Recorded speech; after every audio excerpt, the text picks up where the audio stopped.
মেয়েটির কাছে সমস্ত ঘটনা শোনার পর পুলিশ অফিসারের মনে হয় মেয়েটা সত্য কথাই বলছে। আবার নতুন করে সি পাপাচানের অ্যাক্সিডেন্টের ফাইলটা খোলা হয়। মৃত্যুটা তখন প্রায় 2 মাস পার হয়েছে।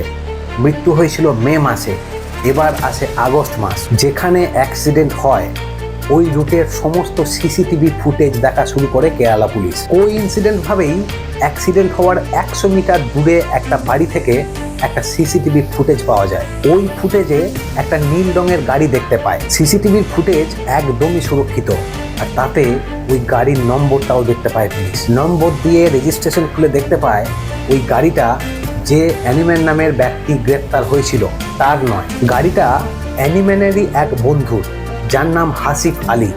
এই হাসিফ আলীর কাছ থেকে অ্যানিম্যান ওই গাড়িটা ভাড়া নিয়েছিল। পুলিশ ভাবে অ্যাক্সিডেন্ট হয়েছে ঠিকই, কিন্তু যে অ্যাক্সিডেন্ট করেছে তারপরের দিনই সে পুলিশের কাছে এসে আত্মসমর্পণ করেছে। কিন্তু ওই ব্যাংকের সঙ্গে এই অ্যাক্সিডেন্টের কি সম্পর্ক?